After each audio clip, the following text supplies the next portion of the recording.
Gadget shop එකේ ඉන්නවා බුවෙක්. මේ බොයි දන්නවා ABC කියන්නේ මොකක්ද කියලා. ඔයගලන් දන්නවද ABC කියන්නේ මොකක්ද කියලා? සෝ මම එදා ගියා බත්තර මුල්ල පැත්තේ තියෙනවා ගැජට් ෂොප් කියලා එකක්. ඒකේ තියෙනවා ගැජට්. very good right. සෝ මම ওই ෂොප් එකට ගියා මේ ෆෝන් එකට කවර් එකක් ගන්න. right. ඇතුළට එනකොටම පොරක් හිටියා. මේ ලේඩි කෙනෙක් හිටියා. ඒ ලේඩි මොකද්දස අහනකොටම ආවා නිකන් හොල්මනක් වගේ පොරක්. ජින් කාලා මෙහෙම ආවා පොර. හරිද? දිස්තියක් වගේ ආවේ. ඇවිල්ලා මොකද්ද ප්‍රශ්නේ කියලා ඇහුවා. හරිද? මම කිව්වා මේ ෆෝන් එකට කවර් එකක් ගන්න. ඕකේ සර් no problem එන්න සයින් එක කියලා. ඒ ෆෝන් එකේ කවර් එක ගත්ත මිනිහා අරගෙන සර් මේක හොඳයි සර්. මේක දාමු සර්. මේක දාලා බලමු සර්. කියලා මිනිහා මොන්න කැපුවා. අරක කපලා පෙට්ටිය ඕපන් කරලා දැම්මා මගේ ෆෝන් එකේ ඇතුළට. සර් මේකේ ඇක්සෙල් තියෙනවා සර්. මේක අර charging තියෙනවා සර්. මියාව් මියාව් මියාව් මියාව් කිව්වා. හරිද? සර් මේ උඩට කවර් එකක් දාමු නේ සර්. මං කිව්වා දැන් මම දන්නේ නැහැ. මම හිංසක පොරක්. මම පුල්ලෙන් ගැහුවා වගේ. මේ මං කිව්වා අර ප්‍රශ්න අපි සාමාන්‍ය කීයද කියලා අහන්න ඕනේ. අර කීය ඒක 4800යි සර්.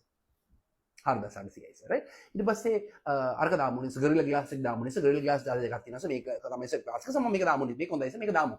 කියලා මිනිහන් ඒ ග්ලාස් එකත් මොකක්ද එකද මම ග්ලාස් ප්‍රොටෙක්ටර්ද මොකක්ද එකක් දැම්මා. හරිද? දාලා කොහොම හරි බිල 9800යි. දෙයියනේ 9800ක් මේ මිනිස්සයා මගෙන් ගත්තා මම තන්නේවත් නෑ. A B C always be closing. සාමාන්‍යයෙන් සේල් එකක් කස්ටමර් සර්විස් පැත්තෙන් සේල් එකක් කරනවා කියලා කියන්නේ කස්ටමර්ට තේරෙන්නේ නැති වෙන්න විකුණන්න ඕන.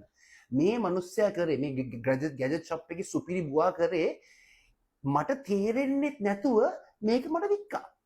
right. so එයා කරන්නේ කොයි වෙලෙත් එයා සේල් එක ක්ලෝස් කරනවා. එක එක විකාරකයකින් නෑ රවුමට යන්නේ නෑ. මිනිහා එක අදිෂ්ඨානකින් යන්නේ එක විෂන් එකකින් යන්නේ සේල් එක ක්ලෝස් කරන එක. තේරුණාද? so අපි කම්පැනි එකක් රන් කරනකොට අපිට ඒ වගේ මිනිස්සු ඉන්න ඕන සේල් ක්ලෝස් කරන. right. ඔහේ ගණන් ගන්න නැතුව ඉන්න එක නෙමෙයි අර කතන සෝන්න අතන තියනවා කියන එක නෙමෙයි. මිනිහා පටන් ගත්ත වෙලෙන්ද මාත් එක්ක හිටියේ. right. මාත් මගෙන් එහාට ගියේ ෆෝන් එකේ වැඩේ අර මේ ග්ලාස් ප්‍රොටෙක්ට් එක අලවන්න විතරයි.